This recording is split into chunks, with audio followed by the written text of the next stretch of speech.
아멘. 오늘 주신 하나님 말씀은 창세기 44장 4절로 13절 말씀입니다.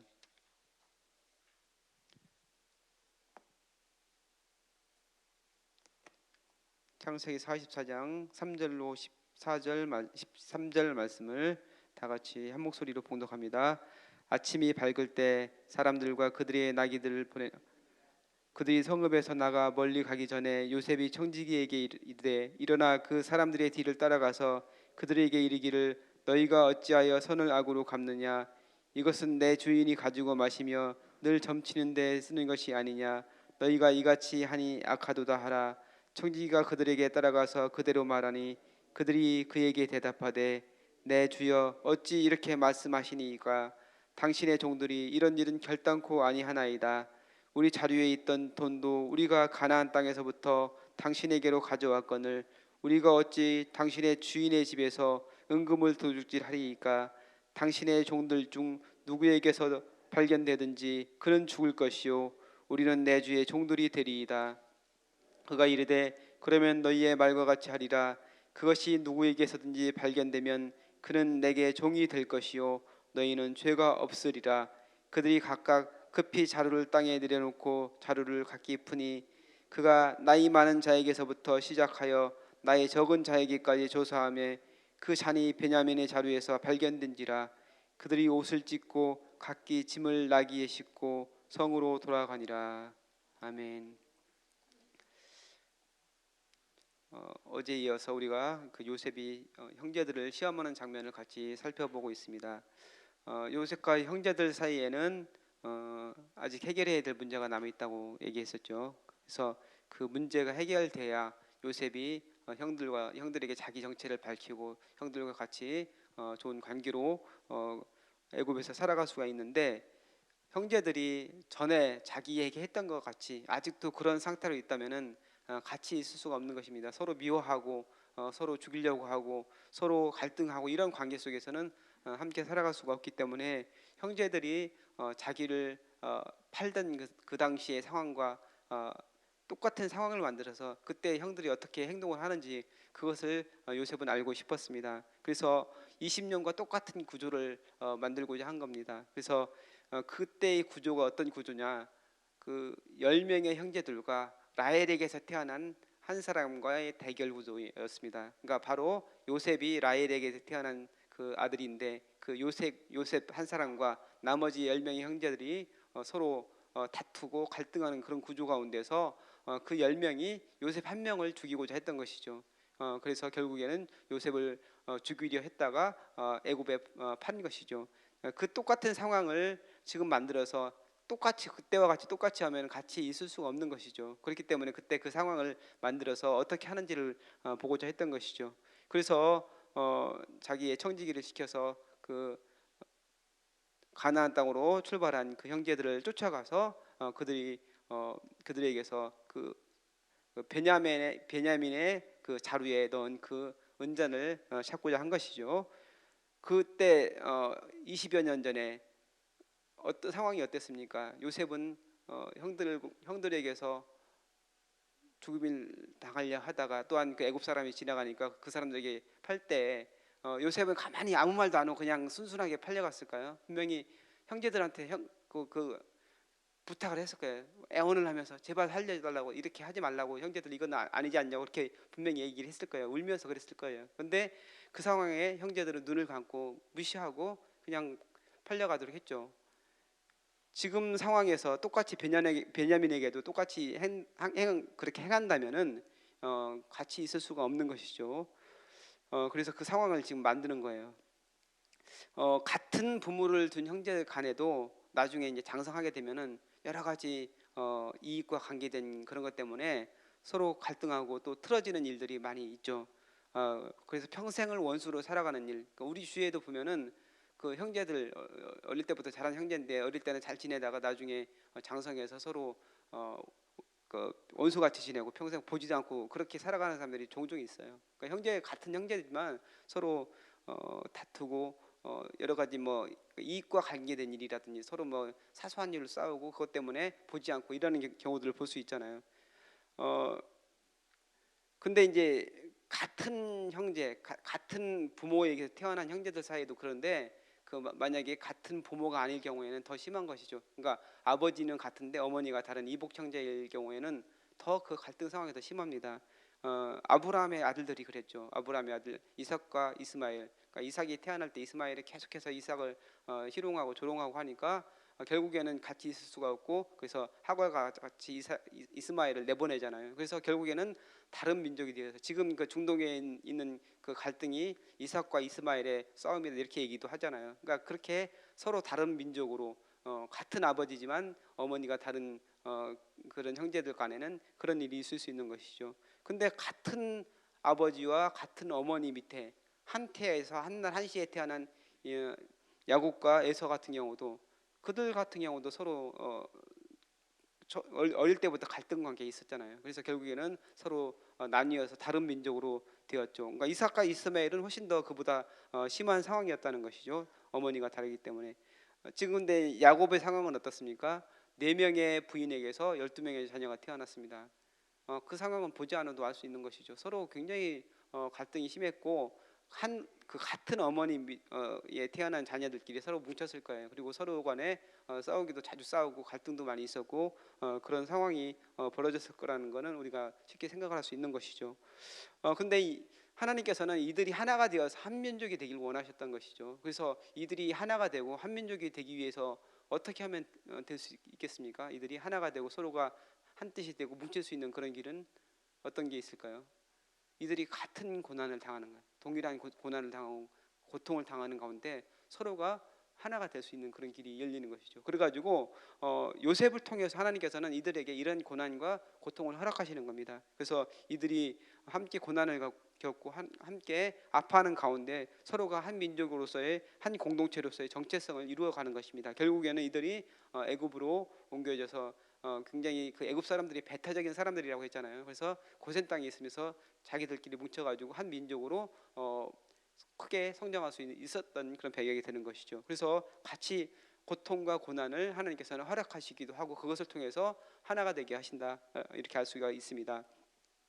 오늘 그 44장 13절 말씀에 보니까 그들이 옷을 찢고 각기 짐을 날개에 싣고 성으로 돌아가니라 이렇게 돼 있는데, 옷을 찢었다는 표현이 있어요. 그러니까 이스라엘 백성들이 옷을 찢는 경우가 종종 있죠. 근데 기쁠 때 옷을 찢는 게 아니고 굉장히 안 좋을 때, 굉장히 충격을 받았다든지 슬프다든지 정말 절망을 했다든지 어쩔 수 없는 그런 상황 가운데서 옷을 찢는 그런 경우가 많이 있었죠. 그래서 정말 자기가 어떻게 도저히 할 수 없는 상황, 걷잡을 수 없는 그런 분노와 그런 슬픔 이런 거를 표현할 때 옷을 찢는데 바로 이들이 옷을 찢고 있다는 것이죠. 근데 요셉과 관련해서 우리가 창세기에서 세 번에 걸쳐서 옷을 찢는 장면이 나와요. 그러니까 처음에 형제들이 요셉을 팔 때 루벤은 그래도 맏형이기 때문에 요셉에게 형제들이 해를 가하는 것을 반대했죠. 그래서 나중에 요셉을 살려줄 몰래 빼돌리려고 하다가 루벤이 없는 사이에 나머지가 애굽 상인들에게 요셉을 팔았잖아요. 근데 그것을 나중에 발견하고 어쩔 수 없어가지고 어찌할 수 없어서 내 어쩌면 좋을까 하면서 자기 옷을 찢는 장면이 나오죠. 그리고 요셉의 채색 옷에다가 짐승의 피를 묻혀서 가져가서 아버지 야곱에게 얘기를 하죠. 이게 당신의 아들의 옷이 아닙니까? 이렇게 하면서 얘기를 하잖아요. 그것을 보고서 야곱이 충격을 받아서 자기 옷을 찢으면서 내가 정말 흰 머리로 무덤으로 내려가겠다 하면서 정말 큰 충격 가운데 정말 죽을 정도의 고통 가운데 야곱이 옷을 찢는 장면이 나옵니다. 그리고 세 번째 옷을 찢는 장면이 바로 오늘 장면입니다. 그래서 이걸 보면서 하나님께서는 그 어떤 일을 하면은 그것이 악한 일이든지 선한 일이든지 결국에는 그것을 당하게 하신다, 그런 사실을 발견을 할 수 있습니다. 그래서 20년 전에 형제들에 의해서 야곱이 옷을 찢었잖아요. 야곱의 그 마음이 찢어지는 것 같은 그 고통 가운데서 옷을 찢었는데 동일한 고통을 지금 형제들이 당하는 거예요. 동일한 고통을 당하면서 그들이 자기 옷을 찢고 있는 거예요. 그래서 우리 말에 다른 사람 눈에 눈물 나게 한 사람은 자기 눈에 피눈물 난다, 이런 얘기 들어보셨잖아요. 그래서 악한 일을 하면은 안 되는 이유가 뭐 믿는 사람이든 믿지 않는 사람이든지 결국에는 똑같이 자기가 당하는 일을 우리가 종종 볼 수가 있어요. 그러니까 하나님께서는 그런 하나님이 있어요. 다른 사람에게 악한 의도를 가지고 나쁜 일을 하면은 결국에는 그 자신도 똑같은 일을 당하게 되는 그런 상황이 벌어진다는 것이죠. 은잔, 그 베냐민에게서 은잔이 나오게 되는데 그 은이란 그 매개체도 우리가 생각을 할 수 있습니다. 20년 전에 요셉을 팔 때 은 20에 팔았잖아요. 은 20에 요셉을 팔았는데 그 은잔, 은이라는 그런 매개체를 통해서 자신들이 또한 고통을 당하고 있는 거예요. 은잔이 발견되면서 그것 때문에 그들이 요셉에게 불려가면서 자기 옷을 찢는 그런 고통의 상황 가운데로 들어가고 있다는 것이죠.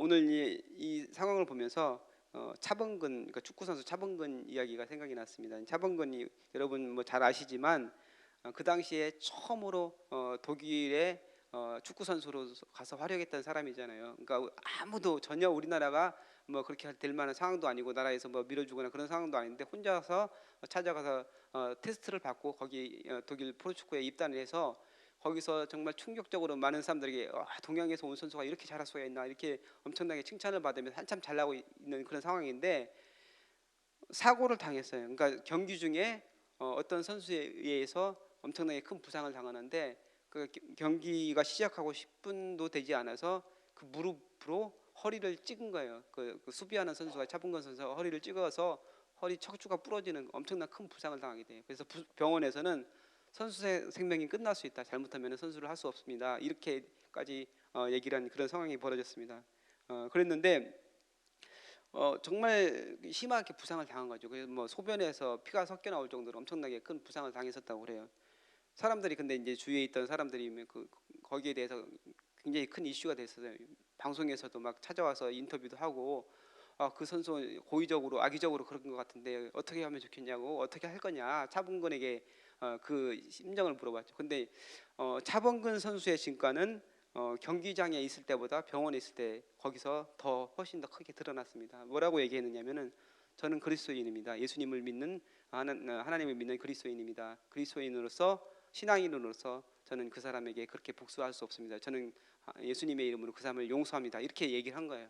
깜짝 놀랐어요. 독일 사람들이 한국이라는 잘 알지도 못하는 나라에서 온 이 청년이 어찌 이렇게 자기에게 가해를 한 해를 가한 그 청년을 그 선수를 용서해 줄 수 있을까? 그래서 그 뒤로 많은 사람들이 차범근에 대해서 알게 되고 차범이라는 그런 별명을 그때 얻었다고 그러거든요. 그래서 열광을 하고 그때 그 이후로 병원을 많은 사람들이 찾아오고 또한 선수로서도 뛰어난 활약을 하기 때문에 많은 사람들이 좋아했다고 그래요.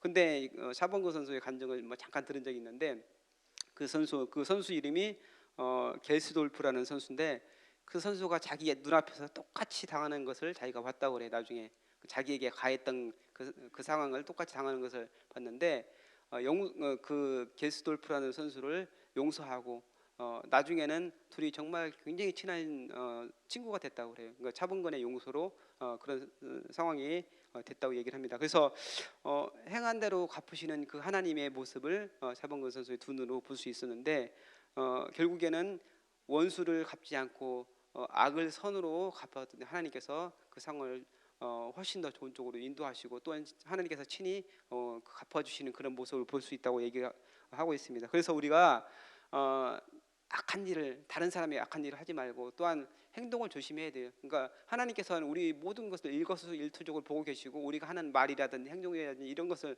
다 보고 계신다는 거예요. 그래서 우리가 살아가면서 늘 하나님 앞에서 임재 의식을 가지고 살아가야 된다. 그렇게 말씀을 하고 있습니다.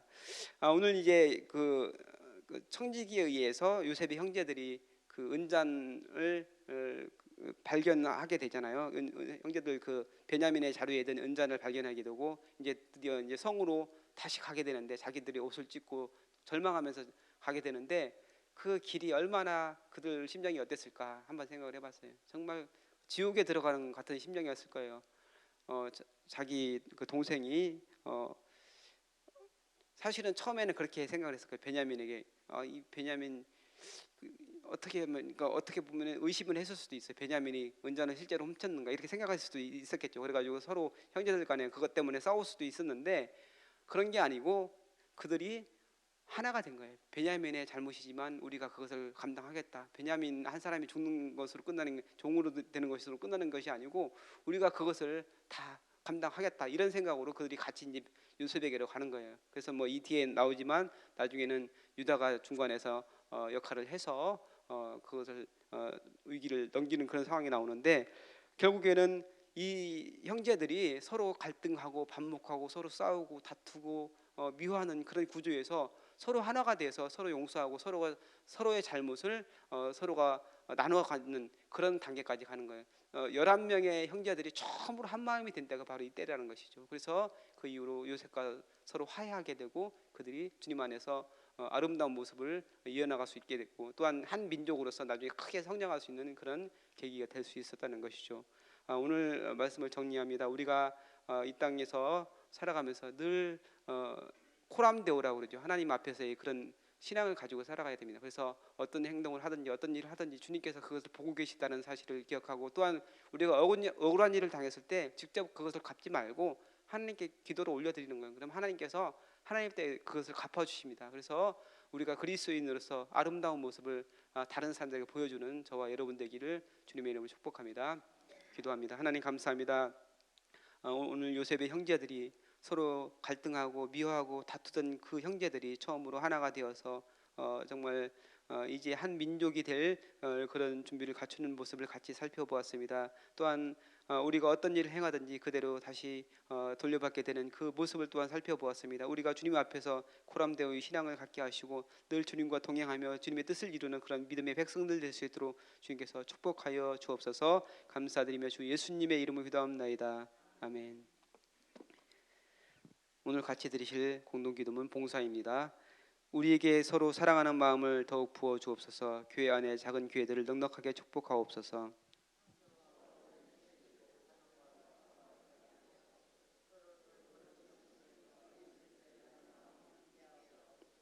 사회 약자를 끌어안는 신앙적 어머니 공동체, 소외된 계층을 돌아보는 사회적 희망의 공동체, 올바른 가치를 살아내는 정신적 공의의 공동체이게 하옵소서.